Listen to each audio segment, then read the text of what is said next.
Hello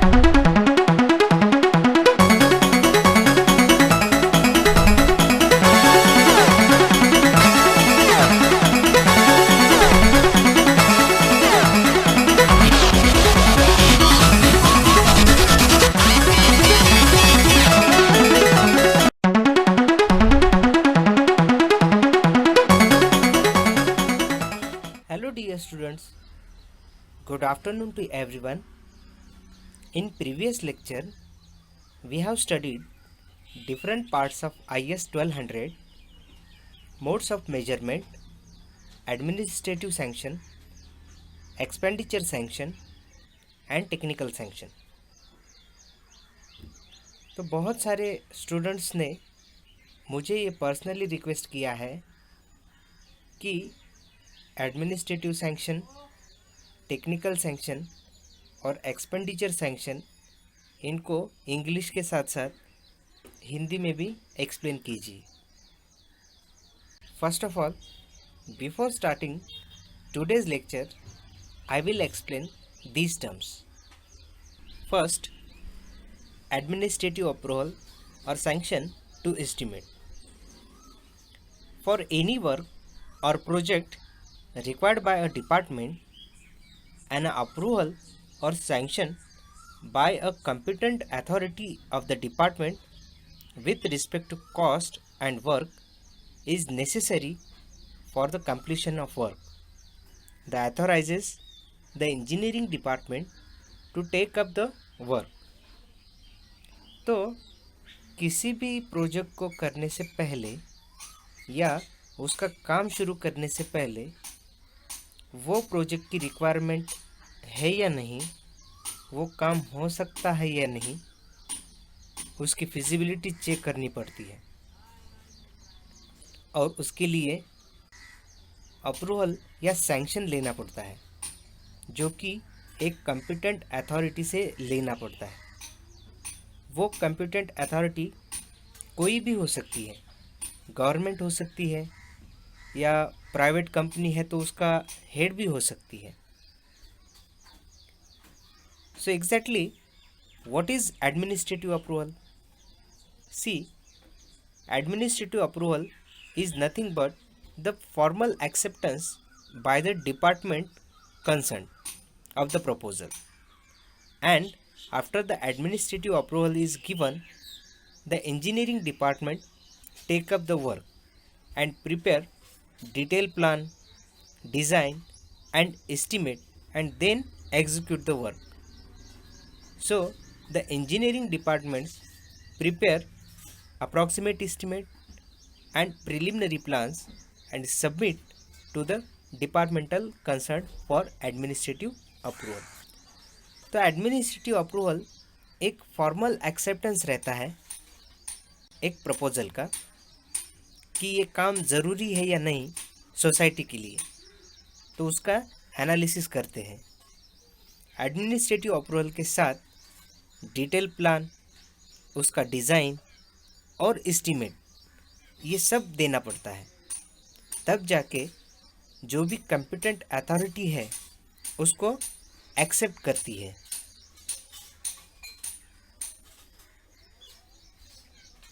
next one, expenditure sanction to estimate. Expenditure sanction means the concurrence of the government of the expenditure proposed and represent allotment of money to meet the expenditure. No expenditure can be incurred before expenditure sanction is given. Expenditure sanction means allotment of fund or money for a specific work and is usually accorded by the finance department. तो administrative approval के साथ जो preliminary estimate दिया जाता है तो उसमें एक अप्रॉक्सीमेट कॉस्ट दिया जाता है. तो उसका फंड अवेलेबल है या नहीं ये फाइनेंस डिपार्टमेंट देखता है. तो एक्सपेंडिचर सैंक्शन मतलब क्या है? It is the allotment of fund और money for a specific work. और ये अवेलेबिलिटी फाइनेंस डिपार्टमेंट चेक करता है। Next, technical sanction to estimate. Technical sanction means the sanction of the detailed estimate, design calculation, quantity of rates and the cost of the work by competent authority of the engineering department. After the technical sanction of the estimate is given, then only the work is taken up for the construction. Administrative approval और expenditure sanction होने के बाद detail drawing, detail design और detail estimate, quantity of work, उसके rates और उसकी total cost workout करके competent authority से सैंक्शन करना पड़ता है और उसके बाद जाके वो प्रोजेक्ट का कंस्ट्रक्शन शुरू कर सकते हैं। In case of original work, the counter signature of the local head of the department should be obtained on the plan and estimate before technical sanction is accorded by engineering department. अगर नया work है तो department का जो भी local head है तो उसके काउंटर सिग्नेचर प्लान और एस्टिमेट पे लेने पड़ते हैं before technical sanction. The powers for technical sanction differs from state to state. और जो भी टेक्निकल सैंक्शन करने के लिए जो भी पावर्स है तो वो स्टेट टू स्टेट वेरी हो सकते हैं। For example, power for technical sanction in Maharashtra, तो चीफ इंजीनियर जो रहेगा डिपार्टमेंट का, तो उसके पास टेक्निकल सैंक्शन करने के लिए फुल अथॉरिटी रहती है, फुल पावर्स रहते हैं। नेक्स्ट है सुपरिटेंडिंग इंजीनियर। उसके अंडर जो काम करता है, चीफ इंजीनियर के अंडर में सुपरिटेंडिंग इंजीनियर रहते हैं। जो पावर है टेक्निकल सैंक्शन करने का तो वो नियर अबाउट 1 करोड़ का रहता है। Similarly, for the executive engineer, the power of technical sanction is up to 40 lakh. Similarly, एक एग्जाम्पल के तौर पे मैंने गवर्नमेंट ऑफ आसाम का एक नोटिफिकेशन है, तो उसके जो टेक्निकल सैंक्शन करने के जो पावर है, लिमिट्स है, तो उसका एक एग्जाम्पल आपको देता हूँ। तो यहाँ पे देखिए, तो नेचर ऑफ पावर में देखिए, issue of technical sanction to original work and special repair and exclusive departmental charges. तो अथॉरिटी कौन है यहाँ पे? फर्स्ट वाला है चीफ इंजीनियर, तो उसके पास फुल पावर्स है। अगर कोई एडिशनल चीफ इंजीनियर रहता है तो उसको ही have powers of technical sanction up to 200 lakh, और सुपरिटेंडिंग इंजीनियर के पास up to 100 lakh, that is 1 crore तक पावर रहते हैं टेक्निकल सैंक्शन करने के लिए। और लास्ट है एग्जीक्यूटिव इंजीनियर, तो उसके पास नियर अबाउट 10 लाख तक टेक्निकल सैंक्शन करने के पावर रहते हैं। तो ये एक नोटिफिकेशन है गवर्नर ऑफ आसाम का। Now in today's lecture we have to discuss what is specification, purpose of specification and types of specification. So let's start today's lecture. Specification. It specify or describe the nature, class of work, materials to be used in the work, workmanship, etc., and is very important for the execution of work. The cost of work is depends much on the specification. Specification should be clear and there should not be any ambiguity anywhere. तो specification exactly है क्या? तो ये describe करता है कि जो भी वर्क है उसका नेचर कैसा रहेगा, या वर्क का क्लास पता चलेगा कि कौन से क्लास का वर्क है, या जो भी मटेरियल यूज़ करने वाले हैं उसकी क्वालिटी कैसी रहेगी, और जो भी वर्कमैनशिप है, वर्कमैनशिप मतलब क्या है कि जो भी quality, quantity of material, different types of labor used, and most important that is the in what way the execution is carried out. तो ये पूरा स्पेसिफाई या डिस्क्राइब किया जाता है, तो उसको हम स्पेसिफिकेशन बोलते हैं। जो भी कॉस्ट है प्रोजेक्ट का या वर्क का, तो वो मोस्टली डिपेंड रहता है आपके स्पेसिफिकेशन के ऊपर, और ये स्पेसिफिकेशन हमेशा क्लियर होने चाहिए और उसमें कोई एम्बिग्विटी नहीं होनी चाहिए। Drawings do not furnish the details of different item of work, the quantity of materials, proportion of the mortar and workmanship which are described in specification। जैसे कि हमें पता है कि ड्राइंग मतलब क्या रहता है। ड्राइंग के ऊपर प्लान रहता है, एलिवेशन रहता है, सेक्शन रहता है, और वहाँ पे आपके डायमेंशंस है हर एक यूनिट के, तो वहाँ पे मेंशन रहते हैं, पर वहाँ पे क्वांटिटी ऑफ मटेरियल नहीं रहता है, या प्रोपोर्शन ऑफ मटेरियल वहाँ पे नहीं रहता है, या कौन से टाइप का वर्कमैनशिप होना चाहिए ये भी वहाँ पे नहीं रहता है, जो कि स्पेसिफिकेशन में मेंशन किया जाता है। Thus, the combination of drawings and specification define completely the structure.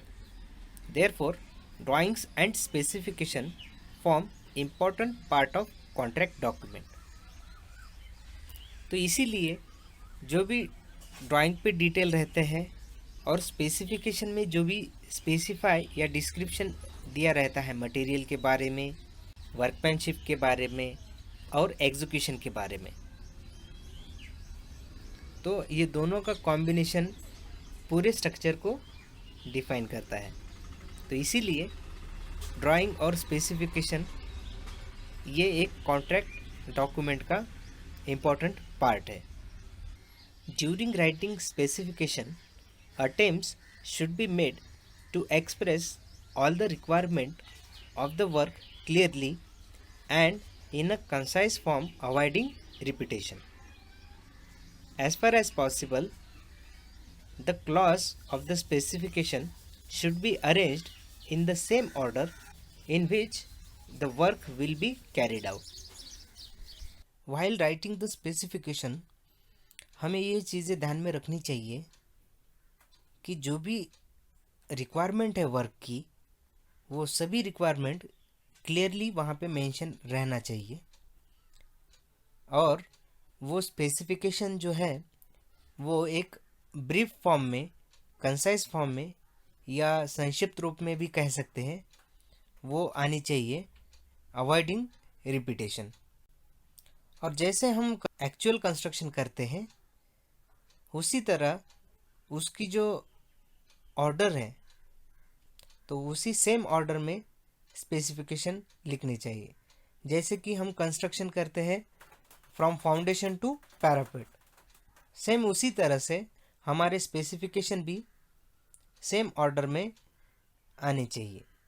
Purpose of specification: first purpose, the cost of an unit quantity of work is governed by its specification. तो cost किस पे depend है? Specification पे। जैसे आपके specification है तो उसी पे डिपेंड आपका जो भी यूनिट क्वांटिटी की कॉस्ट है, तो वो स्पेसिफिकेशन पे डिपेंड रहता है। Specification of a work is required to describe the quality and quantity of different materials required for construction work and is one of the essential contract document. अगर आपको एखादे वर्क की quality and quantity of material को describe करना है, मतलब क्या quality रहनी चाहिए या क्या क्वांटिटी में आपको मटेरियल लगने वाला है, तो ये एक आपको स्पेसिफिकेशन में डिस्क्राइब करना पड़ता है. तो इसीलिए स्पेसिफिकेशन एक इसेंशियल कॉन्ट्रैक्ट डॉक्यूमेंट है. Third, this also specify the workmanship and method of doing work. Thus, specification of work serves as a guide to supervising staff of the contractor as well as to the owner to execute the work to their satisfaction. तो workmanship मतलब क्या है, किस type का proportion आप लेने वाले हैं, मटेरियल कौन से क्वालिटी का रहने वाला है, उसका रिस्पेक्टिव प्रोपोर्शन क्या है, कौन से मेथड से आपको काम एग्जीक्यूट करना है. तो ये सारे चीज़ें आपको वर्कमैनशिप में मेंशन करना पड़ता है. Next, the specification are written in a language so that they indicate what the work should be and word shall be और शुड बी आर यूज्ड. जब आप स्पेसिफिकेशन लिखते हैं या स्पेसिफिकेशन लिखते समय आपको शैल बी और शुड बी ये वर्ड आपको यूज़ करने हैं. Specification depends on the nature of work and purpose for which the work is required, strength of materials, availability of materials, quality of material etcetera.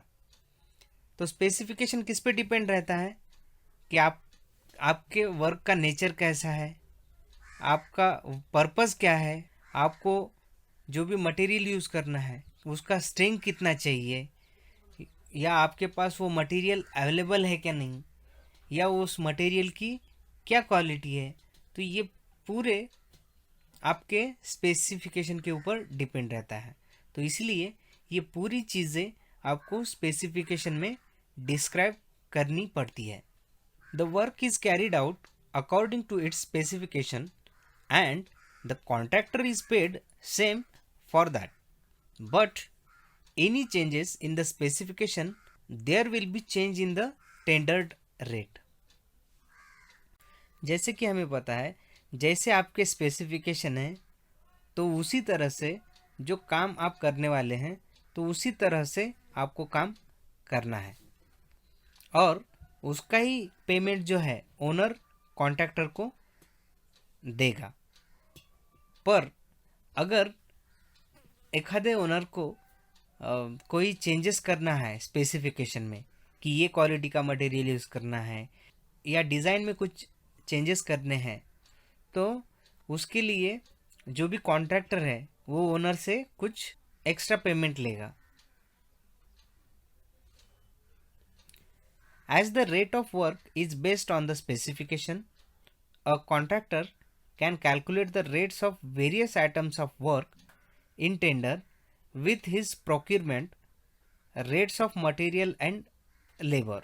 Thus, tender rate without specification of works is baseless, incomplete and invalid. आपके जो rate है work के तो वो mostly आपके specification के ऊपर depend रहते हैं. तो इसी वजह से कॉन्ट्रैक्टर जो रेट निकालता है जो भी मटेरियल के हैं या लेबर के हैं तो वो आपके स्पेसिफिकेशन के ऊपर डिपेंड रहते हैं. कॉन्ट्रैक्टर टेंडर रेट पुट करता है, अगर वो विदाउट स्पेसिफिकेशन पुट करता है तो वो वर्क बेसलेस, इनकम्प्लीट और इनवैलिड होता है. Specification is necessary to specify the equipments, tools and plants to be engaged for a work and thus unable to procure them beforehand. अगर आपके काम को करने के लिए अलग अलग इक्विपमेंट्स, अलग अलग टूल्स एंड प्लांट्स लगते हैं, तो उसका डिस्क्रिप्शन या वो आपके स्पेसिफिकेशन में स्पेसिफाई रहने चाहिए, ताकि जब आप काम शुरू करेंगे तो उससे पहले जो भी इक्विपमेंट्स है या टूल्स एंड प्लांट्स है तो आपके साइट पे रहने चाहिए। Specification is necessary to verify and check the strength of material for a work involved in a project.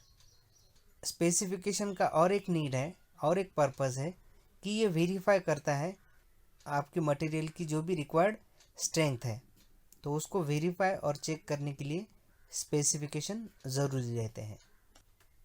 Now types of specification. So there are two types of specification. First one, general specification, or it is also called as the brief specification, and second one, detailed specification. So one by one we will discuss the types of specification. First, general specification or brief specification. In general specification, the nature, class of work and names of material that should be used are described, and only a brief description of each and every items are given. It is useful for estimating the project. Specification do not form a contact document, and it is a short description of a different part of work specifying materials, proportions, qualities, etc. तो general specification में normally जो भी आपके काम का nature है, जो भी आपके वर्क का नेचर है या वर्क का क्लास है या जो भी मटेरियल्स है आप जो यूज़ करने वाले हैं, तो उसको डिस्क्राइब किया जाता है। तो ये डिस्क्रिप्शन कैसा रहता है? In short. तो ये डिस्क्रिप्शन ब्रीफ डिस्क्रिप्शन रहता है, मतलब शॉर्ट डिस्क्रिप्शन रहता है, जिसमें आपका मटेरियल स्पेसिफाई किया जाता है, प्रोपोर्शन स्पेसिफाई किया जाता है और क्वालिटीज़, जो भी मटेरियल की क्वालिटीज़ है वो स्पेसिफाई की जाती है। Second, detail specification. The detail specification form a part of a contract document. They specify the qualities and quantities of materials and proportion of materials and the method of preparation execution in detail for the particular item of work in a project. The detailed specification of different items of work are prepared separately and they describe what the work should be and how they shall be executed. Detailed specification एक contract document है जिसमें material की qualities, उसकी quantities, उसका proportion, जो भी उसका method of preparation है या किस तरह से उसको एग्जीक्यूट करना है, तो ये पूरा डिस्क्रिप्शन डिटेल में किया जाता है। डिटेल स्पेसिफिकेशन में जो भी डिफरेंट आइटम्स रहेंगे, अलग अलग आइटम के लिए आपको अलग अलग स्पेसिफिकेशन सेपरेटली प्रिपेयर करना पड़ता है और उसको डिस्क्राइब किया जाता है। तो उसमें क्या डिस्क्राइब करते हैं? What the work should be and how they shall be executed, मतलब किस तरह का काम है और वो किस तरह से एग्जीक्यूट करना है। तो ये पूरा डिटेल आपको डिटेल स्पेसिफिकेशन में डिस्क्राइब करना पड़ता है। So this is about the types of specification.